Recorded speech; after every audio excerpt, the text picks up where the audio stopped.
Hello बच्चों, quick revision की ये फोर्थ लेक्चर है आज, जिसमें हम लोग PNC permutation and combination study करेंगे। बहुत जल्दी जल्दी जो कॉन्सेप्ट है उन्हें डिस्कस कर लेते हैं। क्या होता है परमुटेशंस, कॉम्बिनेशंस और किस तरह के क्वेश्चंस आप लोगों को, किन मेन कॉन्सेप्ट है जिन पर क्वेश्चंस देखने को मिलेंगे। ठीक है बच्चों, तो ध्यान से देखो जरा। आज का हमारा chapter permutation and combination, permutation and combinations. ठीक है, सबसे पहले हम लोग एक छोटा सा कॉन्सेप्ट बता देता हूँ। परमुटेशन कॉम्बिनेशंस में फैक्टोरियल यूज होता है, फैक्टोरियल फंक्शंस। तो you know about factorial functions, फिर भी बता देता हूँ। फैक्टोरियल फंक्शंस के बारे में मैं एक छोटी सी डिटेल, आप सभी को पता है। अच्छा, मैं ऐसे लिखता हूँ, ठीक है। आप लोग देखते हो एनसीईआरटी में ऐसा लिखा होता है, कोई इशू नहीं है। ठीक है, आप लोग को पता ही है फैक्टोरियल का मतलब। फैक्टोरियल का मतलब होता है n into N minus one into N minus two up to 1 2 3 ऐसे। ठीक है, यहाँ पर factorial 0 equals to factorial 1 is 1। आगे आप लोग को पता ही होगा फैक्टोरियल 5 को हम लोग जैसे ऐसे लिख सकते हैं, 5 इंटू 4, कहीं पर भी इसे रोक सकते हो आप। ठीक है, अब इसमें भी एक छोटा सा कॉन्सेप्ट आता है कि यहाँ पर पावर पूछ लेता है किसी भी प्राइम नंबर की। ठीक है, जैसे कि exponent of any prime number p in factorial n, तो कैसे निकालते हैं। मेरे कहने का मतलब यह है, एक छोटे से एग्जांपल से समझाता हूँ। लेट करो मैंने बोला फैक्टोरियल 31, और इसमें मुझे बताओ 2 की पावर कितनी होगी, या 3 की पावर कितनी होगी, या 4 की पावर कितनी होगी। तो ये सब चीजें बताने के लिए हम लोग एक छोटे से बेसिक्स कॉन्सेप्ट का यूज कर सकते हैं।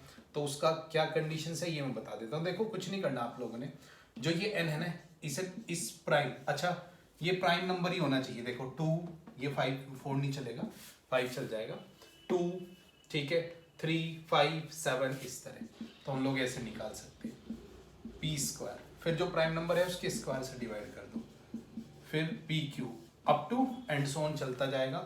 और यहाँ पर मैं बता देता हूँ, जो ये ब्रैकेट है ये ग्रेटेस्ट इंटीजर फंक्शंस को रिप्रेजेंट करता है। जो स्क्वायर ब्रैकेट है वो ग्रेटेस्ट इंटीजर फंक्शंस को रिप्रेजेंट करता है। ठीक है बच्चों, देखो एक छोटे से एग्जांपल से अगर मैं बताऊं, ठीक है, तो लेट करो कि इसी में आप लोगों को कोई भी चाहिए, लाइक 31। ठीक है, इसमें 2 की पावर चाहिए, तो 31 डिवाइड बाई 2 प्लस 31, 2 का स्क्वायर 4, फिर इसके बाद 3 पावर करोगे तो कितना 8, फिर कितनी हो जाएगी बच्चों 16, फिर कितना हो जाएगा 32। बस इससे आगे जाने की जरूरत नहीं है। क्यों नहीं है, आपको पता है जी फैक्ट। ये देगा 15 पॉइंट समथिंग, तो बाहर 15, ये देगा 7 पॉइंट समथिंग, ठीक है, फिर ये 3 पॉइंट समथिंग, ये 1 पॉइंट समथिंग, और ये देगा 0 पॉइंट समथिंग। तो 0 देगा क्योंकि ये जिफ है, ग्रेटेस्ट इंटीजर फंक्शंस। कोई दिक्कत इसमें। तो टोटल आपके पास कितनी आ गई 26। मतलब इसमें जो 2 की पावर होगी, समझ रहे हो 2 की पावर का मतलब, जब आप इसे ओपन करते हो तो इस तरह आता है ना प्रोडक्ट में, तो इसमें बहुत सारी 2 की पावर्स होंगी, तो सभी 2 की पावर्स का जो सम होगा वो 26 होगा। ठीक है, अच्छा इसमें अगर मैं एक बार, चलो 1 मिनट और रुक देता हूँ। इन केस आप कहते हैं कि सर अगर प्राइम नहीं होता तो क्या करते, प्राइम नंबर अगर नहीं होता। लेट करो इसी एग्जाम्पल में 31 में मैंने आप लोगों से पूछा कि भैया 15 की पावर बताओ मेरे को कितनी है, तो कोई इश्यू नहीं है, इसके प्राइम फैक्टर कर लो आप लोग। ठीक है, 3 इंटू 5, और प्राइम फैक्टर करने के बाद जो सबसे बड़ा नंबर है ना उसकी पावर देख लेना। ठीक है, जो पावर इसकी होगी, ठीक है, पावर ऑफ 5 जो होगी वही पावर ऑफ 15 होगी, जो बड़े वाला नंबर होगा, ये ध्यान रखना है। ठीक है, तो 31 डिवाइड बाई 5, फिर आप लोग कहोगे 31 डिवाइड बाई 5 का स्क्वायर। आगे तो जाने की जरूरत नहीं है ना, बिकॉज क्यूब करोगे तो आप लोग के पास क्या आ जाएगा 0 पॉइंट समथिंग।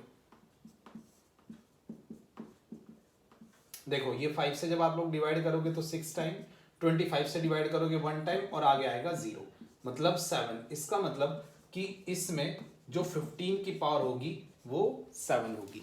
ओके, ये सिंपल सा कंडीशन है, ठीक है, जिसका हम लोग यूज कर सकते हैं। तो ये बहुत ही बेसिक सी कंडीशंस है जिसके बारे में मैंने आप लोग को बताया है। नेक्स्ट कंडीशंस पर हम लोग चलते हैं। अच्छा चलो, इसमें एक और क्वेश्चन हम लोग कर देते हैं। अगर मैं आप लोगों को पूछूं कि फैक्टोरियल 100 की number of 0 at end of number. ये मल्टीप्लाई करने के बहुत बड़ा नंबर आएगा ना जब आप 100 को फैक्टोरियल को ओपन करोगे, 100 इंटू 99, लास्ट में बहुत सारी जीरो आएंगी, तो जीरो बतानी है। जीरो आप क्या कहोगे, जितनी 10 की पावर होंगी उतनी ही नंबर ऑफ जीरोज होंगी ना लास्ट में, क्योंकि आपको पता है कि अगर मैं लिखूं 3100 तो इसे मैं लिख सकता हूँ 31 इंटू 10 की पावर 2, तो जितनी 10 की पावर होंगी उतनी ही नंबर ऑफ जीरोज होंगी।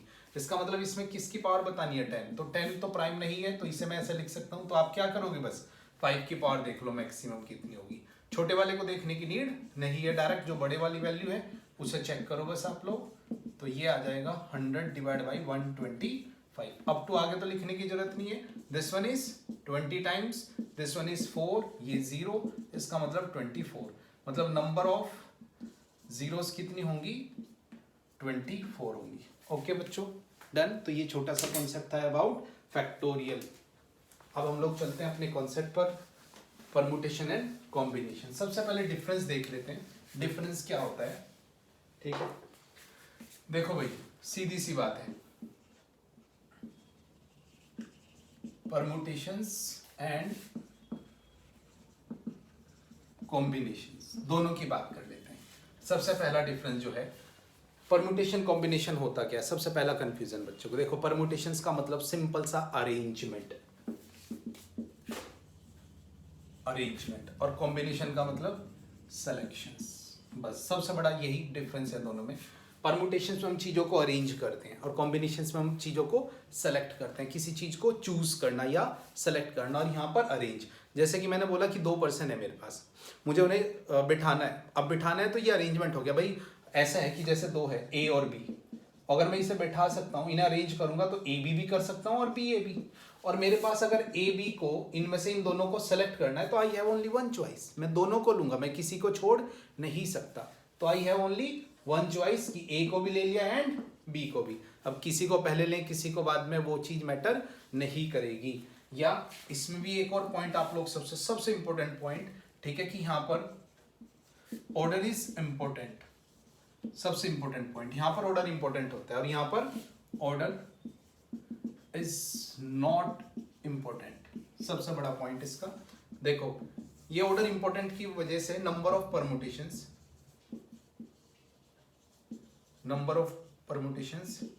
Is more as compare to combinations. ठीक है बच्चों। अच्छा, यहां पर और क्या डिफरेंस है, यहां पर जो फॉर्मूला पुट करते हैं हम लोग, ये होता है NPR। अच्छा, फॉर्मूले का मतलब समझते हो, इसका मतलब होता है कि R नंबर ऑफ थिंग्स को अरेंज करना है अगर N, ठीक है, मीन्स नंबर ऑफ अरेंजमेंट, ठीक है, of R things out of N में से अगर अरेंज करना है तो ये वाला फॉर्मूला आपको पता है फैक्टोरियल का, factorial N upon factorial N minus R। और अगर यहां पर जो फॉर्मूला यूज करते हैं वो NCR, देखो ये परमुटेशन और ये कॉम्बिनेशंस। अब यहां पर अगर इसका मतलब होता है कि R नंबर ऑफ थिंग्स को अगर सेलेक्ट करना है आउट ऑफ N, मतलब मैंने बोला 10 बच्चे हैं, मुझे उनमें से 5 बच्चों को सेलेक्ट करना है, तो फॉर्मूला लगाएंगे 10C5, ठीक है बच्चों। और इस फॉर्मूले को ओपन करेंगे तो इसका फॉर्मूला होता है factorial N upon factorial N minus R into factorial R। इसकी कुछ प्रॉपर्टीज होती हैं जो शायद मैं बाइनोमियल में पढ़ाऊं, ठीक है। आज हम लोग ओनली परमुटेशन कॉम्बिनेशंस की जो बेसिक्स हैं उन्हें फोकस करेंगे। ओके बच्चों, तो चलो देखते हैं, ये सिंपल सा डिफरेंस है। अब आगे बढ़ते हैं इसमें। सबसे पहले परमुटेशंस देखेंगे, क्या क्या कंडीशंस आती है हमारे पास परमुटेशंस में, ही देख लेते हैं। परमुटेशंस में वैसे मैं अगर आपको बात करूं, जो फॉर्मूला NPR इसकी बहुत कम यूज होगा, क्योंकि ये फॉर्मूला तो सिंपल है ना, विदाउट एनी कंडीशंस, मतलब मुझे 10 में से 4 बच्चों को अरेंज करना है तो, बट ऐसे क्वेश्चंस नहीं आएंगे आपके पास। क्वेश्चंस आएंगे कि 10 में से अगर 5 को अरेंज करना है तो उसमें एक बच्चा है जो इवन प्लेस पर होना चाहिए, ओड प्लेस पर, तो कंडीशंस होगी, तो NPR का फॉर्मूला कम से कम यूज करेंगे। यहाँ पर हम लोग basics of multiplication and additions concept लगाएंगे, ठीक है। तो उसके लिए मैं सबसे इंपॉर्टेंट चीज बता देता हूं, देखो जब भी किन्हीं दो चीजों के बिटवीन अगर आपको अरेंज करना है, तो मैंने बोला कि ये अरेंज होगा एंड, तो एंड और वर्ड सबसे ज्यादा यूज होते हैं। तो एंड के लिए जो हम लोग यूज करते हैं प्लस यूज करते हैं, और के लिए इनटू का यूज करते हैं, ठीक है। एक छोटा सा हम लोग क्वेश्चन अगर मैं लूं, मैंने बोला कि 3 7 8 9 3 डिजिट का नंबर, 3 डिजिट का नंबर, ये बेसिक्स है, सभी को आता होगा, फिर भी एक बार ब्रीफ कर देता हूं। तो आपको पता है कि फर्स्ट प्लेस को फिल करने के अब 4 वे है ना, 4 एंड सेकेंड प्लेस को अब 4 में से एक यूज हो चुका, थर्ड एंड 2, अच्छा, इसमें एक कंडीशन आती है रिपीटेशन। बच्चों जब तक ना बोले कि रिपीटेशन इज अलाउड, तब तक आप लोग को कभी रिपीटेशन अलाउड नहीं करनी है। मीन्स रिपीटेशंस कभी अलाउड नहीं होती। जब क्वेश्चन में बोलेगा कि रिपीटेशन इज अलाउड, तो रिपीटेशन अलाउड करनी है। जैसे रिपीटेशन अलाउड होती है, इसका मतलब जो डिजिट एक बार यूज किया है वो तीनों बार यूज किया जा सकता है। ठीक है, अब यहाँ पर क्वेश्चंस की भाई वैरायटी बहुत है, वो उसकी प्रैक्टिस करनी पड़ेगी आप लोगों को। अभी मैं खाली कॉन्सेप्ट रिवाइज कराता हूँ। मीन्स कंडीशंस बहुत है यहाँ पर। समटाइम यहाँ पर 0 दे देगा, 0 फर्स्ट प्लेस पर नहीं आएगा। समटाइम बोलेगा ऐसे नंबर बनाओ कि डिविजिबल बाई 3, तो डिविजिबल बाई 3 की कंडीशन पता है आपको। कोई नंबर डिविजिबल बाई 3 तब होता है जब उसके सभी डिजिट का सम डिविजिबल बाई 3। ठीक है, समटाइम बोलेगा डिविजिबल बाई 11, 11 में डिविजिबल तब होगा जब इवन प्लेस के जो डिजिट होंगे उनका सम और ओड प्लेस के डिजिट के सम का difference is also multiple of 11। तो इस तरह की बहुत सारी कंडीशंस है जो हम लोगों ने पहले भी पढ़ी है। समटाइम बोलेगा डिविजिबल बाई 5, तो लास्ट के प्लेस पर 0 और क्या होना चाहिए 5। समटाइम बोलेगा इवन नंबर मतलब लास्ट के प्लेस पर मल्टीपल ऑफ 2। ठीक है, ओड बोलेगा तो लास्ट के प्लेस पर आप लोगों के पास क्या ओड डिजिट आएंगी। तो इस तरह की बहुत सारी कंडीशंस प्यारे बच्चों आएंगी। ठीक है, क्वेश्चंस प्रैक्टिस करोगे तो ये सारी कंडीशंस आप लोग को ठीक है आने लगेगी। अच्छा, एक सिंगल सी मैं मास्टर की बता देता हूँ, हर क्वेश्चन हो जाएगा आप लोगों से। आपने करना क्या है, सबसे पहली बात क्वेश्चंस की भावनाएं समझनी है। मीन्स यहाँ पर जो लैंग्वेज है क्वेश्चंस की वो सबसे इंपॉर्टेंट है। मीन्स अगर आप समझ गए ना क्वेश्चंस चाहता क्या है, किसके ऊपर कंडीशंस लगी है, तो ये समझो 50% क्वेश्चंस हो गया। 50% में बचता क्या है कि जिस प्लेस के लिए या जिस ऑब्जेक्ट के लिए ठीक है कंडीशंस लगी है, सबसे पहले उसके नंबर ऑफ वे हम लोग फिलअप करते हैं। मतलब लेट करो जैसे 0 होता तो पहले वाले के लिए कंडीशंस लग जाती, तो मैं सबसे पहले इसके नंबर ऑफ वे देखता। लेट करो कि मैं कहता कि भाई इवन नंबर चाहिए और 0 नहीं है, तो मैं इसके पहले वो देखता। ठीक है, तो सबसे पहले दोबारा रिपीट कर रहा हूँ, जिस प्लेस के लिए, जिस डिजिट के लिए, जिस पर्सन के लिए कंडीशंस है, सबसे पहले उसके नंबर ऑफ वे काउंट करेंगे कि उसे कितने नंबर ऑफ वे से अरेंज या सेलेक्ट कर सकते हैं। उसके बाद सारी चीजों को हम लोग इजीली सॉल्व कर सकते हैं। ठीक है बच्चों, नेक्स्ट अब यहाँ पर अरेंजमेंट की बात करेंगे हम लोग। ये तो सिंपल है। अच्छा, अरेंजमेंट में अगर मैं बोलूँ कि नंबर ऑफ अरेंजमेंट, ठीक है, of N things, number of मतलब मैं आपको एन ऑब्जेक्ट दिया और सभी का अरेंजमेंट करना है, तो ये टोटल नंबर ऑफ अरेंजमेंट होंगी। Total number of arrangement of N things means सभी थिंग्स को अरेंज करना है, तो बहुत ही सिंपल सी कंडीशंस, फैक्टोरियल एन। ठीक है बच्चों, अब इसमें क्या होता है, sometimes same kind of things आ जाती हैं, same kind of things. Let करो p plus q plus r, और ये सेम काइंड ऑफ थिंग्स है। सेम काइंड ऑफ थिंग्स का मतलब समझ रहे हो, मतलब आइडेंटिकल। ये सेकंड टाइप की है सेम काइंड, और ये थर्ड टाइप की है। ठीक है, तो इनका सीधा सीधा सा अरेंजमेंट अगर करोगे p प्लस क्यू प्लस, जब भी same kind of things repeat होती है तो उनके फैक्टोरियल से हम लोग क्या करते हैं, डिवाइड करते हैं। ठीक है, जैसे कि एक सिंपल सी अगर मैं कंडीशंस पढ़ा होगा आपने, ये तो समझाने के लिए मैंने आपको एक लिया है क्वेश्चन। मिसिसिपी, इसका अरेंजमेंट 11 अल्फाबेट है ना, इसमें आपको पता है 4 एस है, इसमें आप लोग को पता है 4 आई है, और इसमें आपको पता है 2 पी है। दैट्स वाई जितने भी सेम काइंड ऑफ थिंग्स है उसके फैक्टोरियल से हमें हमेशा डिवाइड करना पड़ेगा। ठीक है बच्चों, तो ये बहुत ही सिंपल सी कंडीशंस थी कि हम लोग डिवाइड कैसे करते हैं। ठीक है, अब हम लोग चलते हैं सर्कुलर अरेंजमेंट में। सर्कुलर अरेंजमेंट क्या होता है? सर्कुलर अरेंजमेंट, जब किसी सर्कल या किसी रिंग के साइड आप लोग कुछ चीजों को अरेंज करते हो। ठीक है, इसमें 2 केस है बच्चों। Case 1, if clockwise and anti clockwise both are different case. अगर दोनों मीन्स एंटी क्लॉकवाइज बैठाते हो आप, एक अलग केस है, और क्लॉकवाइज बैठाते हो एक अलग केस है।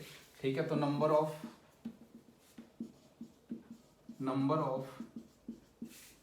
Arrangement of n things are factorial n minus 1। एक कंडीशंस कम हो जाएगी, क्योंकि जब हम लोग इसे अगर आप बेसिक्स मेथड से फंडामेंटल से देखोगे ना करके, तो इसमें n केस हमारे पास सेम मीन्स रिपीटेशन हो जाती है। दैट्स वाई n से हम लोग डिवाइड कर देते हैं जितने भी total number of factorial n के अरेंजमेंट होते हैं, और उन्हें हम लोग क्या कर लेते हैं, तो ये कंडीशंस हमारे पास आ जाती है। अच्छा, केस दूसरा इसमें है, ठीक है, if clockwise and anti clockwise both are same case.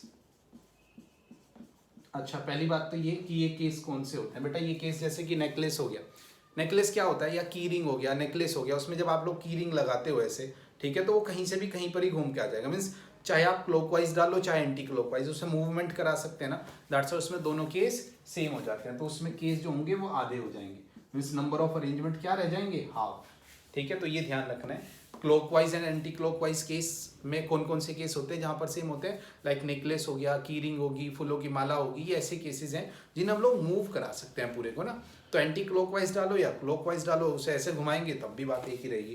That's why यहाँ पर both conditions are same. Okay बच्चों, कोई दिक्कत? चलो इसके बाद हम लोग चलते हैं नेक्स्ट कंडीशंस पे। नेक्स्ट कंडीशंस में हमारे पास अरेंजमेंट ऑफ आइडेंटिकल थिंग्स देखते हैं। ठीक है, इंपॉर्टेंट है बहुत ही। Arrangement of identical things. Identical things को कैसे अरेंज करते हैं, इंपॉर्टेंट है और बढ़िया क्वेश्चंस यहाँ पर क्रिएट हो जाता है समटाइम। आइडेंटिकल थिंग्स लेट करो, मैंने आप लोग को कुछ आइडेंटिकल 10 रेड बॉल दी, आइडेंटिकल है, उसमें से बोला 4 बॉल निकालनी है, नंबर ऑफ अरेंजमेंट, कितने नंबर ऑफ वे से हम लोग उन्हें कर सकते हैं। तो ये कंडीशंस भी हमें देखने को मिल जाती है। ठीक है, कि वो कंडीशंस हम लोग कैसे करेंगे। वैसे ये सिलेक्शंस का टॉपिक है, अभी हम लोग सिलेक्शंस में पढ़ेंगे। अरेंजमेंट की हमें इनकी कोई नीड नहीं पड़ेगी, क्योंकि अगर अरेंजमेंट करूंगा आइडेंटिकल थिंग्स का तो नंबर ऑफ अरेंजमेंट एक होगा। आप लोग को पता है कि किसी को आगे पीछे रखे कोई फर्क नहीं पड़ेगा। सिलेक्शंस में हम लोग इसे मेन डिस्कस करेंगे। ठीक है, तो ये छोटे छोटे से कंडीशंस अरेंजमेंट की। इसी में अरेंजमेंट में एक कंडीशंस आती है डिक्शनरी प्रॉब्लम। भाई बहुत क्वेश्चंस फिक्स होता है, हमेशा आता ही आता है ऑलमोस्ट। ठीक है, सो प्लीज सभी बच्चों को ये कंडीशंस आनी चाहिए। ठीक है, देखो जरा ध्यान से कि कैसा आती है। डिक्शनरी प्रॉब्लम में ये होता है कि जैसे कि मैंने आपको दिया सचिन, सचिन वर्ड की रैंक, 2 क्वेश्चन कराऊंगा बस, 2 या 3 क्वेश्चंस, क्योंकि विदाउट क्वेश्चंस ये समझा ही नहीं जाएगा। सचिन वर्ड की रैंक की हम लोगों ने बात की है। ठीक है, कि भाई सचिन वर्ड की रैंक कैसे निकालेंगे। समझो बच्चों, सचिन वर्ड की रैंक कैसे निकालेंगे। देखो, रैंक का मतलब ये होता है कि जितने भी अल्फाबेट है इनका यूज करके आगे पीछे करके बहुत सारे वर्ड बनाए आपने, डिक्शनरी में प्लेस किया। अब डिक्शनरी सभी को पता है ना, अल्फाबेट वेज होती है, सबसे छोटा अल्फाबेट से होगा, फिर उससे बड़ा, फिर उससे। तो उस डिक्शनरी में इन्हीं अल्फाबेट से यूज करके जितने वर्ड बनाएंगे उनकी मीनिंग हो या ना हो, तो उसमें सचिन वर्ड भी आएगा ना। तो ये सचिन वर्ड आता कहाँ पर है, मीन्स इसका सीरियल नंबर, उसे हम लोग इसकी क्या बोलते हैं, रैंक बोलते हैं। देख लेते हैं जरा। देखो ऐसा होगा ना कुछ, मैं ना सबसे पहले आप लोगों को पता है डिक्शनरी में सबसे पहले ए से बनने, क्योंकि सबसे छोटा अल्फाबेट इसमें ए से बनने वाला होगा, है ना बच्चों। तो इसका मतलब ए से बनने वाला जो होगा वो सबसे छोटा। क्या ए से बनने वाला वर्ड चाहिए? नहीं, मुझे क्या ढूंढना है उस डिक्शनरी में, सचिन। तो आप कहोगे सर ए से जितने बने वो काउंट कर लेते हैं। भाई ए से इतने बन गए तो ये सारे सीरियल नंबर काउंट हो गए, फिर अगले। तो ए से बनने वाले कितने वर्ड होंगे? अगर मैं ए को यहाँ पर रखूंगा तो 1 2 3 4 5 फैक्टोरियल 5। फिर ए के बाद किससे बनने वाले बच्चों? सी से बनने वाले। देखें, क्योंकि ए से बड़ा इसमें क्या है, सी। तो भैया यहाँ पर देखा 120 वर्ड तो खाली ए से बने हुए थे, काउंट कर लिया आपने।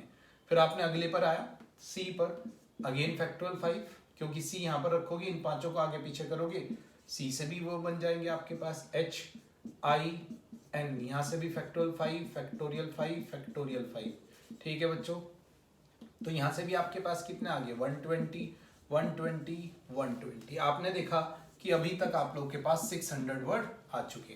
नेक्स्ट आप लोगों ने देखा कि अब तो ऐसा आएगा ना, अब इन सबसे बड़ा S। अब X मुझे चाहिए।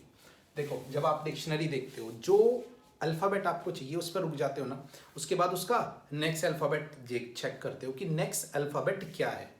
ठीक है, तो नेक्स्ट अल्फाबेट S के बाद क्या होगा ये देख लेते हैं। S के बाद जो नेक्स्ट अल्फाबेट होगा बच्चों, अब S तो हटा दो यहाँ से, क्योंकि ये तो भैया फिक्स हो गया। ठीक है, अब तो बस इन 5 अल्फाबेट का खेल होगा। इन पांचों में सबसे छोटा क्या है, A। तो A रखा आपने यहाँ पर, सबसे पहले A आया होगा, सबसे छोटा अल्फाबेट। बट आपने देखा कि मुझे तो A भी चाहिए, क्योंकि जो वर्ड चाहिए मुझे सचिन, उसका सेकंड अल्फाबेट A। इसका मतलब मैंने ये भी फिक्स कर लिया, तो अब 2 नहीं देखूंगा, नेक्स्ट पर आऊंगा, तो A भी मेरा फिक्स हो गया। अब इन चारों में सबसे छोटा क्या है, C। ये भी मुझे चाहिए, ये भी हटा दो यहाँ से। H भी चाहिए, I भी चाहिए, N भी। मतलब जो S से बनने वाला पहला ही वर्ड है ना, वो ही सचिन है। तो उससे पहले कितने वर्ड आ चुके थे 600, तो इसकी रैंक 601। ठीक है, थोड़ा इंपॉर्टेंट क्वेश्चन कॉन्सेप्ट है, थोड़ा सा चलो टाइम ले लेते हैं। एक अच्छा क्वेश्चन और, कोचिंग उसके बाद एक क्वेश्चन और छोटा सा देखेंगे, उसके बाद खत्म करेंगे। कोचीन में देखो जरा इसकी रैंक। तो सबसे पहले क्या आएगा बच्चों, सी। क्या सी से बनने वाला वर्ड चाहिए आपको? बिल्कुल चाहिए। तो जो चाहिए ना, जो फिक्स हो जाता है उसे ऊपर से हटा देते हैं, बस हमने भी फिक्स कर लिया। अब हम इसका सेकेंड अल्फाबेट देखेंगे। अब एक तो फिक्स हो गया अल्फाबेट। अब इनमें 5 अल्फाबेट है, इनमें सबसे छोटा आया होगा, उसके बाद सबसे छोटा क्या है, सी। क्या सी से बनने वाला वर्ड चाहिए आपको? नहीं, आपको COCHIN चाहिए, कोचीन। तो आपने किया क्या कि सर अगर मैं सी यहाँ पर रख दूं तो अब 4 अल्फाबेट बच गए ना। इन चारों से बनने वाले वर्ड कितने होंगे ये? तो सी से बनने वाले वर्ड जितने होंगे फैक्टोरियल 4, मतलब 24। ठीक है बच्चों, तो सिंपल सी कंडीशंस। फिर हम लोग थोड़ा सा और आगे बढ़ते चले गए, ठीक है। और उसके बाद हम लोग देखेंगे सी के बाद क्या आएगा बताओ। यहाँ पर सी के बाद नेक्स्ट बड़ा अल्फाबेट क्या होगा, एच। क्या चाहिए आपको? नहीं चाहिए। एच के बाद क्या आएगा बच्चों, आई। नहीं चाहिए। आई के बाद क्या आएगा बच्चों, एन। नहीं चाहिए। अभी तक 96 अल्फाबेट। अच्छा, नेक्स्ट में क्या आएगा, ओ आएगा। ओ तो हमें चाहिए ना, तो यहाँ पर फिक्स कर लेते हैं, ऊपर से हटा देते हैं। अब इन चारों में सबसे छोटा बोलो क्या है, सी ना, हटा देते हैं यहाँ से। ठीक है, फिर उसके बाद एच आई एन, मतलब सीक्वेंस से रखे थे, मतलब सी ओ से बनने वाला जो पहला ही वर्ड है वही कोचीन है। तो 96 ये थे, तो 97। ओके, एक क्वेश्चन और, ये दोनों जेईई एडवांस के क्वेश्चन है प्रीवियस ईयर में। एक क्वेश्चन और ले लेते हैं, स्मॉल वर्ड। ये जेईई मींस का क्वेश्चन है। ये क्वेश्चन मैंने इसलिए लिया है क्योंकि इसमें रिपीटेशन है। तो ध्यान से देखो, सबसे छोटा अल्फाबेट ए। क्या ए से बनने वाला वर्ड चाहिए? नहीं। ध्यान से समझना, अब ए यहाँ आ गया तो 4 alphabet, S M L L, 4, but उसमें 2 रिपीटेशन, दैट्स वाई 12 वर्ड बनेंगे बस ए से। ए के बाद बच्चों हमारे पास क्या आएगा, ए से बड़ा क्या है हमारे पास, एल। एल में आपने देखा कि फैक्टोरियल 4। अब अगर एक एल यहाँ पर रख दूंगा, अब 4 अल्फाबेट बचेंगे, एस एम ए एल, चारों डिफरेंट है, दैट्स वाई डिवाइड करने की कोई नीड नहीं है। एल के बाद बच्चों हमारे पास क्या आएगा, एम। ठीक है, एम जब आप लोग यहाँ पर रखोगे तो उसके बाद S A L L, again repetition है, अगेन डिवाइड। अच्छा, इसके बाद हम लोग बनाते हैं, एम के बाद तो एस आएगा ना, फिक्स कर लो बिकॉज ये हमें चाहिए। इसके बाद इनमें चारों में सबसे छोटा ए। क्या एस ए से, क्या एस ए से बनने वाला वर्ड चाहिए? नहीं, हमें तो एस एम से बनने वाला वर्ड चाहिए। तो एस ए से जितने बनेंगे वो काउंट कर लेंगे। ए यहाँ पर रखा, एस तो निकल चुका है, तो एम एल एल 3, और उसमें भी 2 रिपीटेशन, तो कितना आ गया बच्चों, ये 3 आ गया, कोई दिक्कत? लास्ट, इसके बाद चलो ठीक है, ए के बाद बच्चों क्या आएगा इसमें, एल। क्या एस एल से स्टार्ट होने वाले चाहिए? नहीं चाहिए। तो अगर मैं एल यहाँ पर रख दूं बचेगा एम ए एल, मतलब 9 यहाँ से आगे, डन। अब ध्यान से देखना, एस, इसके बाद क्या आएगा बच्चों, एम। चाहिए ना हमें, उड़ा दिया यहाँ से। अब इन तीनों में सबसे छोटा क्या है, ए, ये भी चाहिए, उड़ा दिया यहाँ से। उसके बाद एल एल, मतलब ये हमारा स्मॉल वर्ड आ गया। देखो इससे पहले कितने आए, ये कितने हो गए 48, और ये हम लोग काउंट करेंगे टोटल। ठीक है, तो हमारे पास कितने बच गए बच्चों?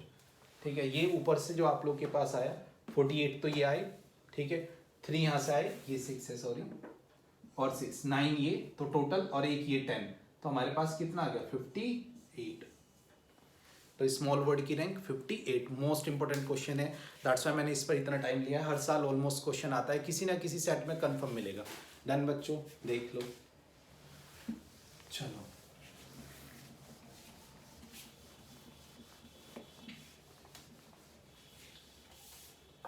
नेक्स्ट कंडीशंस की हम लोग बात करते हैं। ठीक है, तो ये हमारी सिंपल सी कंडीशंस थी फर्स्ट, जो मैंने आप लोग को बताई है। ठीक है, अब यहाँ पर ना समटाइम अरेंजमेंट में एक छोटा सा क्वेश्चन आता है। ठीक है, सम ऑफ नंबर्स, कि नंबर्स का सम बनाना है, कुछ डिजिट से अगर सम बताना है तो वो बताना है। ठीक है, नहीं, सम ऑफ नंबर्स, ठीक है, form with non zero digit, किसी नॉन जीरो डिजिट से बनानी है। मतलब मैं एक कॉन्सेप्ट से समझाता हूँ, जैसे कि ये, ठीक है, मैंने बोला कि यहाँ से जितने भी नंबर, जैसे कि ये 5 डिजिट के हैं, 5 डिजिट के नंबर बनाने हैं। ठीक है, और उन सभी नंबर्स का सम चाहिए। आपको पता है कि सर इस तरह की, ध्यान से समझना जरा भी, ऐसा कुछ होगा ना कि 1 5 7 ऐसे ही लिखे, एक नंबर ये होगा, एक नंबर ये होगा। ठीक है, ऐसे बहुत सारे नंबर होंगे ना बच्चों, तो इनका सबका सम चाहिए। ऐसे बहुत सारे नंबर होंगे तो उनका सम, तो इनके लिए डायरेक्ट शॉर्ट ट्रिक आप लोग एक लगा सकते हो, ठीक है। मैं सीधी सी कंडीशंस बता देता हूँ, फिर भी बेसिक्स भी बता देता हूँ। देखो बेसिक्स ऐसा होता है, पहले यूनिट प्लेस का सम करते हैं, फिर इस वाली प्लेस का, 10 वाले का, फिर 100 का, 1000 का, और ये इसमें क्या होगा समझो जरा, कि जैसे ये 5 नंबर है, टोटल नंबर कितने बनेंगे, फैक्टोरियल 5, ठीक है। अब आपको पता है कि इस प्लेस पर हर एक, क्योंकि जीरो नहीं है ना, तो इक्वली, ये सिंपल कंडीशंस बता रहा हूं मैं, इक्वली डिस्ट्रीब्यूशन है तो डिवाइड बाई 5, तो हर एक कितनी बार आएगा, फैक्टोरियल 4 टाइम, हर एक डिजिट फैक्टोरियल 4 टाइम इस प्लेस पर आएगा, ठीक है। तो उन सब का सम करना पड़ेगा, ठीक है। तो यहां पर सीधी सीधी सी कंडीशंस ये होगा बच्चों, अगर मैं डायरेक्ट फॉर्मूला लिखूं तो सम ऑफ डिजिट, पहली condition, into factorial n minus 1, ठीक है। और यहां पर जो फॉर्मूला बनेगा 10 की power n minus 1 upon 10 minus 1, ये फॉर्मूला होता है। n डिजिट का नंबर बनाना है आप लोगों को, ठीक है। तो ये उसकी कंडीशंस है, सिंपल, सम ऑफ डिजिट्स कर देना इंटू n माइनस 1 इंटू 10 की power n minus 1 divide by 10 minus 1, ये बहुत ही बेसिक सी कंडीशंस है जिसका आप लोग यूज कर सकते हो। हाँ, इसमें एक क्वेश्चन आ सकता है आपका कि सर इन केस अगर जीरो आ गया तो क्या होगा, तो कोई दिक्कत नहीं है बच्चों, जीरो आएगा तो आप लोगों ने करना क्या है कि यही सेम सॉल्व कर लेना, उसके बाद क्या करना, आप लोग जीरो को फर्स्ट प्लेस पर फिक्स करना, ठीक है। मतलब पहले जीरो को इंक्लूड कर लेना, फिर जीरो को फर्स्ट प्लेस पर फिक्स करके जो n माइनस 1 4 मतलब लेट करो 5 डिजिट है, एक 5 डिजिट के नंबर बना लिए, उसके बाद जितने 4 डिजिट के नंबर बनाएंगे जीरो को हटा देना, उन सब केस को क्या कर देना, माइनस कर देना। थोड़ा सा डीपली कॉन्सेप्ट है ये, ठीक है। आई नो इसके लिए थोड़ी सी डीपली क्लासेस की नीड पड़ेगी आप लोगों को, तो बेसिक्स अगर पढ़ा होगा तो कोई दिक्कत नहीं है, ये डायरेक्ट समझ में आ जाएगा, वरना आपको थोड़ी सा इसमें इशू जरूर आएगा। टाइम बहुत ज़्यादा नहीं है, दैट्स व्हाई हम लोग आगे चलते हैं, ठीक है बच्चों।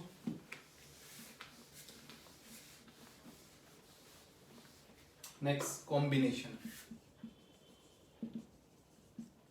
कॉम्बिनेशन सिलेक्शंस का मैंने आप लोगों को बता ही दिया है कि सिंपल सा फॉर्मूला NCR, अगर n नंबर ऑफ थिंग्स में से r नंबर ऑफ थिंग्स करनी है तो factorial n upon factorial n minus r into factorial r। इसमें प्रॉब्लम आती है कि अगर आपके पास आइडेंटिकल थिंग्स है तो अरेंज कैसे करेंगे, और ये छोटी छोटी चीज, ठीक है। तो हम लोग ये देख लेते हैं पहले, ठीक है। सिलेक्शन ऑफ आइडेंटिकल थिंग्स का सिलेक्शन हम लोग कैसे करेंगे। आइडेंटिकल थिंग्स, पहला केस देखो, अगर आप लोग को r नंबर ऑफ, या मैं लिखूं number of ways to select r identical things out of n, तो क्या कितने नंबर ऑफ वे होंगे बताओ, ओनली 1। मैंने आप लोग को बोला कि 10 आइडेंटिकल रेड बॉल है, उसमें से 5 निकालो, कोई सी भी निकाल लो, कोई फर्क ही नहीं पड़ेगा, बिकॉज दे आर आइडेंटिकल। भाई उसमें ऐसा थोड़ा चूज करना पड़ेगा आपको, जब आइडेंटिकल है कोई सी भी 5, तो यू हैव जस्ट ओनली 1 वे, मतलब इसमें ये ले लूं या ये ले लूं वो चूजन नहीं होगा। हाँ, नंबर ऑफ वे में चेंजेस आ सकता है, जैसे कि केस देखो, अगर मैं बोलूं number of ways to select at least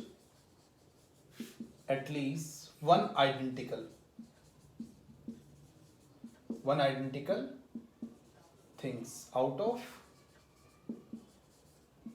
n things, थोड़ा सा बड़ा चैप्टर है, हल्का सा टाइम लगेगा ज्यादा। n things, अब समझो, अब एटलीस्ट 1 बोला, एटलीस्ट 1 का मतलब मैं एक भी ले सकता हूँ, अब एक ऑप्शन मेरे पास ही है, 2 भी ले सकता हूँ, एक ये नया ऑप्शन है, 3 ले सकता हूँ, एक नया ऑप्शन है। लेट करो 10 रेड बॉल है आपके पास, आइडेंटिकल है, मैंने बोला कि एटलीस्ट एक बॉल लेनी है, तो एक वे तो ये होगा आपके पास एक बॉल ले लो, दूसरा रास्ता ये होगा 2, तीसरा 3 बॉल ले ले हम लोग। अब वो 3 बॉल लेने के लिए मेरे पास एक ही वे है, ठीक है। 4 बॉल लेने के लिए एक वे ही हो जाएगा, 5 6 7 8 9 10, मीन्स जितनी नंबर ऑफ आपके पास आइडेंटिकल थिंग्स है उतने ही नंबर ऑफ आपके पास क्या हो जाएंगे बच्चों, वे हो जाएंगे, तो देयर आर n वे। अच्छा, इसमें ना समटाइम ये ऐड कर देगा कि 0 और मोर देन 0, ठीक है। इफ अगर मैं इसमें ऐड कर रहा हूं इफ 0 और मोर देन 0, तो इसमें समझो इसमें 0 भी इंक्लूड कर लिया, मतलब मर्जी है, आप एक भी ना लो, एक ले लो, 2 3 4 5 6 7 8 9 10, तो एक ज्यादा होगी बिकॉज ऑफ 0, तो यहाँ पर नंबर ऑफ वे आपके कितने बन जाएंगे, n+1 बन जाएंगे। ठीक है बच्चों, इसमें जो सबसे इंपॉर्टेंट है वो ये है कि अगर डिफरेंट डिफरेंट काइंड ऑफ, मतलब मैंने बोला कि 10 रेड बॉल हैं आपके पास, 15 ब्लैक बॉल हैं और 7 वाइट बॉल हैं। ठीक है, अब different different type of identical things है, बट कई टाइप के आइडेंटिकल थिंग्स है। लेट करो, ठीक है, मैं आप लोगों को जो बताया, ठीक है, P + Q + R, इसमें P जो है वो first kind of identical things है, Q सेकेंड काइंड की है बच्चों, और R थर्ड काइंड की आइडेंटिकल थिंग्स है। मतलब ऐसे समझो कि तीन फ्रूट दिए मैंने बोला कि P एप्पल है, Q बनानाज है, R ग्रेप्स हैं। ठीक है, तो अब आप लोग क्या करोगे, तो इन्हें नंबर ऑफ वे देखेंगे टू सेलेक्ट एटलीस्ट वन की बात की है बच्चों, कम से कम भी एक लेना है। मतलब मैंने आपको एक टोकरी दी, ठीक है, जिसमें 3 तरह के फ्रूट्स हैं और दे आर आइडेंटिकल्स। तो अब आप लोग पहले वाले फ्रूट के पास जाओगे, बताओ कितने चांस है, पहले वाले फ्रूट्स के पास जाओगे। आप सोचोगे कि सर मैं इससे एक भी ना फ्रूट लूँ, मतलब एक भी एप्पल ना लूँ, एक एप्पल ले लूँ, 2 ले लूँ, 3 ले लूँ, 4 5 6 7, तो आप कहोगे सर P+1 है ना, एंड फिर उसमें कुछ मैंगोज पड़े हैं, लेट करो, फिर आपकी चॉइस है भाई। तो आपने क्या किया कि सर 0 ले लेता हूँ, 1 ले लेता हूँ, 2 3 4, 1 0 की वजह से 1 ज़्यादा हो गया। मतलब यहाँ पर एंड Q+1 एंड R+1 और -1। पता है ये -1 कौन सा केस है? ये -1 वो केस है जहां पर ना तो आप लोगों ने पहले वाले से कुछ लिया, ना दूसरे वाले से, ना ही तीसरे वाले से। एक केस ऐसा बना होगा ना, एक कॉम्बिनेशन, जबकि मैंने बोला था कि एटलीस्ट 1, कम से कम एक एप्पल तो लेना है। ठीक है बच्चों, तो ये कंडीशंस है भैया। इसकी एप्लीकेशंस बहुत वाइड है इस कॉन्सेप्ट की, छोटे से की आपको लग रहा होगा छोटा सा। एप्लीकेशंस वाइड का मतलब इस पर बेस कई क्वेश्चंस आते हैं। जैसे कि अगर मैं बोलूँ नंबर ऑफ फैक्टर, मैं अगर आप लोगों से कोई फैक्टोरियल दे दूं या कुछ ही बोल दूं कि नंबर ऑफ फैक्टर कितने होंगे, उन फैक्टर का सम कितना होगा, तो ये आ सकता है। देखो, जैसे कि नंबर ऑफ फैक्टर इन 2160, एक सिंपल सा क्वेश्चंस कह लो या एप्लीकेशंस कह लो, नंबर ऑफ फैक्टर्स बताने हैं। नंबर ऑफ फैक्टर्स का मतलब समझते हो भाई? 2 इसका एक फैक्टर है, 3 एक फैक्टर है, 10 फैक्टर है, 5 फैक्टर है, 15 फैक्टर है, 20, बहुत सारे हैं ना, तो नंबर ऑफ फैक्टर। तो वो निकालने के लिए क्या करो, पहले ना इसे इस फॉर्म में लिख लो, जैसे कि ये 2 की पावर 3, 3 की पावर 3 इंटू 5, आई थिंक यही होगा, देख लेते हैं फिर भी हम लोग। ठीक है, 2160, 2, ये 80, ये 5, ठीक है, 540, उसके बाद 270, 135, फिर 345, फिर 315 और 3, हाँ यही है। ठीक है बच्चों, तो ये है फैक्टर। क्या होते हैं? प्राइम नंबर का कॉम्बिनेशंस।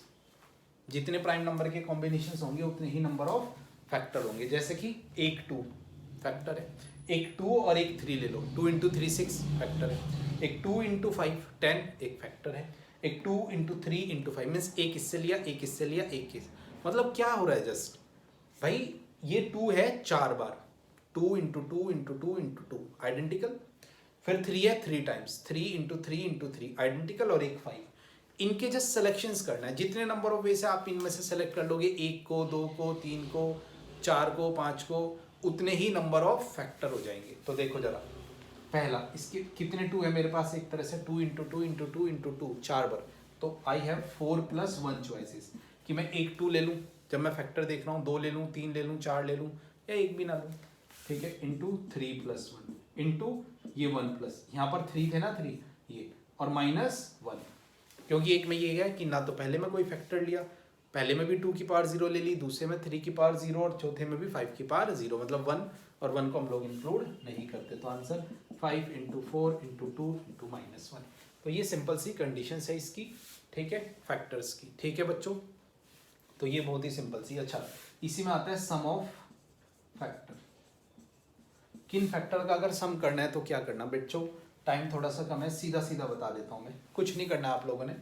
जैसे 2 की पावर कितनी है, 4 है ना, तो इसे लिखो 2 की पावर 0, 2 की पावर 1, 2 की पावर 2, 2 की पावर 3, 2 की पावर 4 इंटू, ठीक है, इसके बाद क्या लिख दो, 3 की पावर लिख दो कितनी भी, 3 की पावर 0, 3 की पावर 1, 3 की पावर 2, 3 की पावर 3 इंटू और लास्ट में 5 की पावर 0 प्लस 5 की पावर 1। ठीक है, बस ये करना है और इनका प्रोडक्ट। अब आप सोच रहे हो सर इन्हें इसमें मल्टीप्लाई, इसमें, ऐसा कुछ नहीं, जीपी लगा लेना, जीपी से इसका सम इंटू इसका सम इंटू इसका सम। ठीक है, तो ये बहुत ही सिंपल सी कंडीशंस है जो मैंने आप लोगों को बताई है। ठीक है भाई, कोई दिक्कत इसमें? तो ये कहानी है इनकी, बहुत ही बेसिक सी, जो आप लोगों को पता होना चाहिए। नेक्स्ट कंडीशंस पर चलते हैं। अच्छा, इसके बाद यहाँ पर सिलेक्शंस में जो हमारे पास आता है, ग्रुप डिवीजन देख लेते हैं। यहाँ पर सिलेक्शंस में दो तरह के ग्रुप डिवीजन। ठीक है, एक आइडेंटिकल थिंग्स और दूसरा नॉन आइडेंटिकल थिंग्स। सबसे पहले नॉन आइडेंटिकल थिंग्स। ठीक है, नॉन आइडेंटिकल थिंग्स मतलब अगर मैं बोलूँ कि m+n थिंग्स हैं, ठीक है, और इन्हें, अब देखो यहाँ पर भी ना दो चीज़ें होती हैं, एक ग्रुप डिवाइड, आप लोग को एक ग्रुप डिवीजन करना है और एक डिस्ट्रीब्यूशन, बोथ आर डिफरेंट। ठीक है, पहले हम लोग बता देता हूँ मैं आप लोग को, ग्रुप डिवीजन की बात बता देता हूँ। अगर दो ग्रुप में डिवाइड करना है, ठीक है, जो फर्स्ट ग्रुप है बता देता हूँ, उसमें भी जो फर्स्ट ग्रुप है बच्चों उसमें m एलिमेंट होंगे और सेकंड में आप लोग के पास n एलिमेंट होंगे। ये लेट करो, मैंने बोला कि हमारे पास 100 अभी नॉन आइडेंटिकल थिंग्स हैं, 100 स्टूडेंट हैं, उन्हें दो ग्रुप में डिवाइड करना है, एक में 40 और एक में 60। ठीक है, तो मीन्स 40 + 60 हो गए टोटल, दो ग्रुप में डिवाइड करना था। तो इसका सिंपल सा फॉर्मूला m+n जितने भी हो और एक ग्रुप में m दूसरे में n। ग्रुप डिवीजन चल रहा है अभी। अच्छा, इसकी जगह अगर ये होता, तीन होते, लेट करो p q r, और तीन ग्रुप में डिवाइड करना है, एक में p, एक में q और एक में r। ये तो था ग्रुप डिवीजन। बट अगर डिस्ट्रीब्यूशंस होता है, अगर यहाँ पर इसकी जगह डिस्ट्रीब्यूशन, तो क्या होता? तो कुछ नहीं होता, होता तो सब कुछ सेम। पहले वाला केस देखो सेम होता, बताओ क्या चेंजेस आएगा? इनटू फैक्टोरियल 2 आता। और जो दूसरे वाला केस है ना, क्योंकि यहाँ पर डिस्ट्रीब्यूशन भी हो गया, मतलब दो चीजों को डिवाइड किया उसके बाद डिस्ट्रीब्यूट किया। जब मैंने किसी को डिस्ट्रीब्यूट किया, लेट करो किसी पर्सन को डिस्ट्रीब्यूट किया, फिर तो आगे पीछे भी कर सकता हूँ ना, कि ये ए को दिया, ये बी को, या ये ए को, ये बी को। दैट्स वाई इनटू फैक्टोरियल 2, ये एक नया केस। अच्छा, और इसकी अगर सेकेंड वाले केस की बात करेंगे तो यहाँ पर क्या हो जाएगा बताओ? अब डिस्ट्रीब्यूशन भी लगा है बच्चों, ये तीनों के तीनों किसी को डिस्ट्रीब्यूट भी किए हैं, अरेंजमेंट लग गया ना, तो दैट्स वाई फैक्टोरियल 3। अब हम लोग बात करते हैं आइडेंटिकल थिंग्स की। ठीक है, लेट करो थिंग्स होती है आइडेंटिकल, तो अब क्या होता? ठीक है, या चलो अभी आइडेंटिकल थिंग्स से एक और केस करा देता हूं मैं, इक्वल ग्रुप डिवीजन बता देता हूं। इक्वल ग्रुप्स मतलब आपके पास m इंटू n थिंग्स हैं और इन्हें डिवाइड करनी है, divide into n group. Every group has m element. देखो m एलिमेंट चाहिए और n ग्रुप है, तो total number of element m into n रहे होंगे। तो इसमें देखो जरा सीधी सी बात, m इंटू n। ठीक है, हर ग्रुप के पास कितने हैं बच्चों? m की पावर n और फैक्टोरियल n। ये सीधा सा फॉर्मूला होता है इक्वल ग्रुप में। ठीक है, बता देता हूं, ये नंबर ऑफ ग्रुप है, n नंबर ऑफ ग्रुप है। ये जो है ना n यहां पर, वो किसे रिप्रेजेंट कर रहा है? Number of groups. ठीक है, और ये number of element in one group. अच्छा देखो, मैंने बोला कि 10 मेरे पास स्टूडेंट है, ठीक है, उन्हें दो दो के 5 इक्वल ग्रुप बनाने हैं, डिवाइड करना है, दो दो के 5 इक्वल ग्रुप। तो उसका फॉर्मूला क्या होगा? फैक्टोरियल 10। अब दो दो चाहिए ना एक एक ग्रुप में, अब कितने ग्रुप है? 5। ठीक है, और अगर इसकी जगह होता डिस्ट्रीब्यूशन, बताओ क्या करते? कुछ नहीं, मल्टीप्लाई हो जाता, सेम फॉर्मूला रहता, m into N divide by factorial m की power n into factorial n into factorial n, ये डिवाइड हो जाता, मतलब मल्टीप्लाई कर देते फैक्टोरियल n, बिकॉज अब डिस्ट्रीब्यूशन है, n ग्रुप में डिवाइड भी करना है। ठीक है बच्चों, तो ये सिंपल सी कंडीशंस थी, ठीक है, ग्रुप डिवीजन की। अब इसमें चलते हैं आइडेंटिकल थिंग्स। अगर थिंग्स होती आइडेंटिकल तो क्या होता? समझो जरा, इसी केस को हम लोग समझते हैं। Identical things, group division of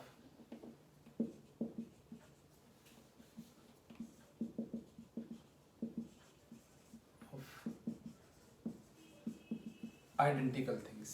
दो केस होते हैं बच्चों इसमें। पहला केस when blank group are allowed. अगर ब्लैंक ग्रुप अलाउड है तो n थिंग्स को r ग्रुप में हमें डिवाइड करना है। n थिंग्स हैं ये, आइडेंटिकल है, तो हमारे पास सीधा सा formula n plus R minus one C R minus one.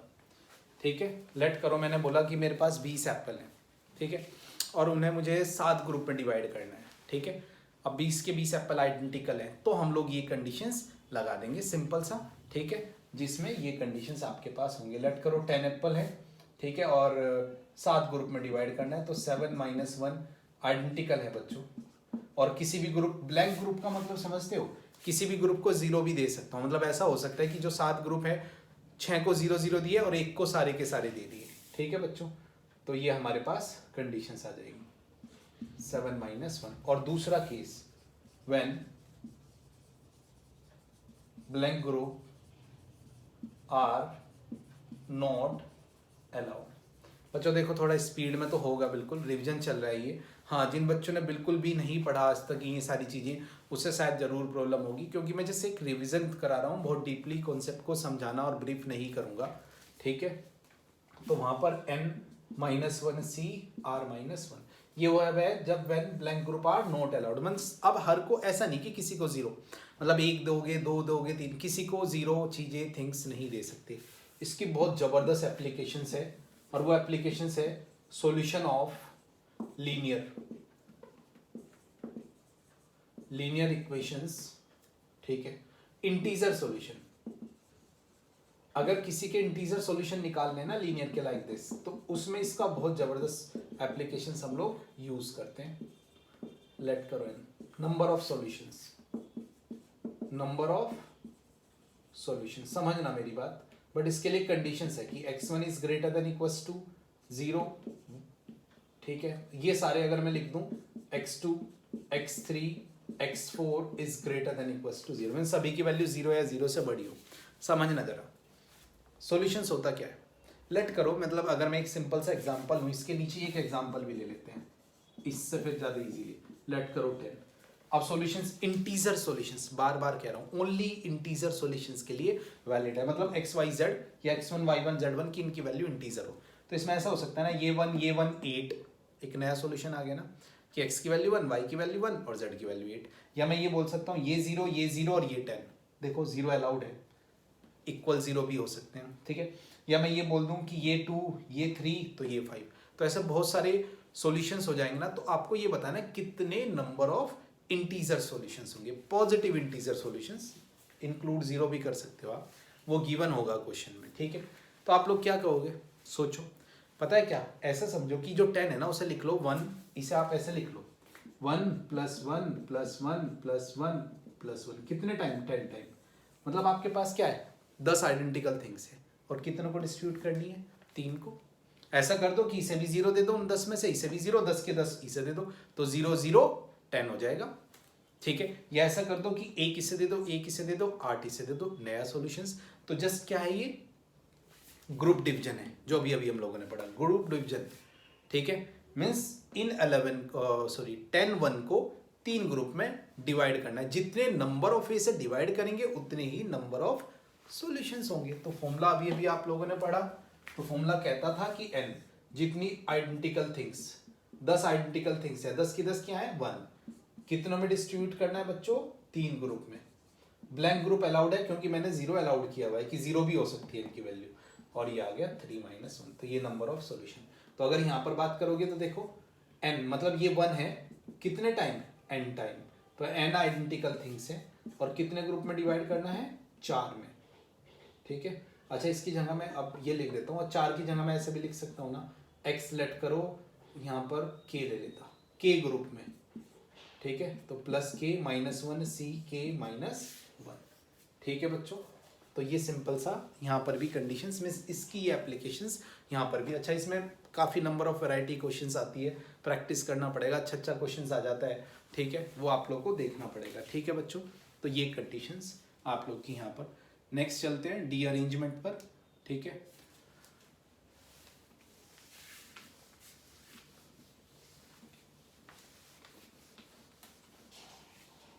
फिर इसमें एक क्वेश्चन आता है डी अरेंजमेंट। डी अरेंजमेंट कुछ नहीं है, बहुत ही बेसिक सा सिंपल सा क्वेश्चन, सीधा सा।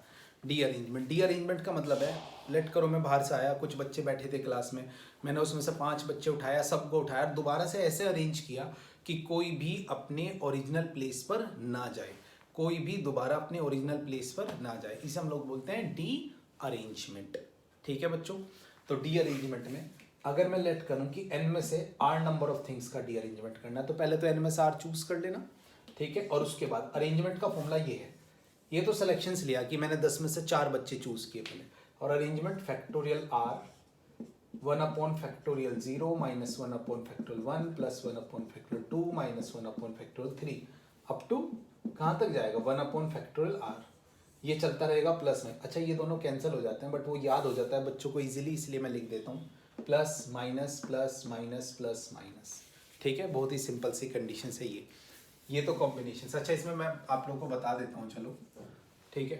कोई भी अगर क्वेश्चन लेट करो, 5 लेटर हैं आप लोग को, ठीक है, आपने उन्हें पोस्ट करना है, और मैं चाहता हूँ कि 3 लेटर उनमें से ऐसे हों जो अपने ओरिजिनल प्लेस पर ना जाए।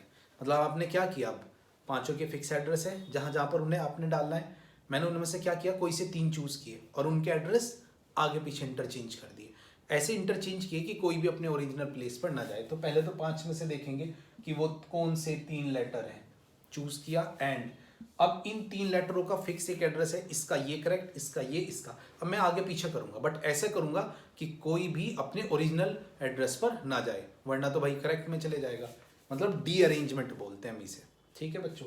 तो इसमें आप लोग क्या करोगे, factorial 3 upon factorial 1 upon 0 1 upon 1 plus 1 upon factorial 2 minus, देखो r कहाँ तक है, 3 तक, तो ये हमारा इसका आंसर होगा। लेटर वाले क्वेश्चंस आप लोग को काफ़ी देखने को मिल जाते हैं, तो इस चीज़ का आप लोग को ध्यान होना चाहिए, ठीक है बच्चों, क्योंकि लेटर में आप लोग को क्वेश्चंस देखने को मिलेंगे। तो ये हमारा था सीधा सा लेटर वाली कंडीशंस। ग्रुप डिवीजन वगैरह मैंने करा दिया बच्चों, आइडेंटिकल थिंग्स की भी आपको सारी कंडीशंस बता दी है, ठीक है। होप सो आप लोगों को चीज़ें समझ में आ गई होंगी, प्रैक्टिस करना आगे। तो ये था हमारा परमुटेशंस एंड कॉम्बिनेशंस, ठीक है बच्चों। देखो अभी इसमें एक चीज़ मैंने यहाँ पर छोड़ के मैं बाइनोमियल में कराऊंगा, जो मेरी नेक्स्ट क्लास होगी, नेक्स्ट लेक्चर होगा, ठीक है, like applications of binomial coefficient NCR, उसकी एप्लीकेशंस हम लोग पढ़ेंगे बाइनोमियल में, ठीक है बच्चों। तो ये मैंने कॉम्बिनेशंस के बारे में आप लोग को बताया। इसमें नंबर ऑफ वैरायटी क्वेश्चंस बहुत ज़्यादा हैं, प्रैक्टिस करनी पड़ेगी, ठीक है, और थोड़ा सा टफ क्वेश्चन भी आ जाता है, समटाइम उलझा हुआ क्वेश्चंस भी आ जाता है। तो ये ध्यान रखना कि क्वेश्चंस में उलझना नहीं है, अच्छे से पढ़ना है, ठीक है, और क्वेश्चंस को अटेम्प्ट करना है। कंडीशंस को पकड़ के चलोगे तो क्वेश्चंस इजीली सॉल्व हो जाएगा, ठीक है बच्चों। आज के लिए इतना ही। प्लीज़ बच्चों अब मेहनत करो, वो टाइम आ गया है कि 12-12, 15-15 घंटे स्टडी, ठीक है। लास्ट ऑलमोस्ट 25 डेज है, जितनी मेहनत कर सकते हो, जितनी मेहनत कर सकते हो उतनी मेहनत करो, ठीक है बच्चों। नेक्स्ट क्लास में मिलेंगे, और प्लीज़ अगर समझ में आता है, वीडियो अच्छी लगती है तो लाइक ज़रूर किया करो, कमेंट किया करो, शेयर किया करो, वो सभी बच्चों को शेयर करो जो आपके क्लासमेट के हैं, शायद जो होम ट्यूशन्स नहीं ले सकते हैं या थोड़ी सी टेंशन में, इवन कोई भी हो, सबको फॉरवर्ड करो, सभी का भला होना चाहिए, ठीक है बच्चों। नेक्स्ट क्लास में मिलेंगे, और अराउंड हम लोग 15 घंटे के अराउंड अपना पूरी 11th 12th कंप्लीट कर लेंगे, ठीक है बच्चों। ओके, बाय बाय बच्चों।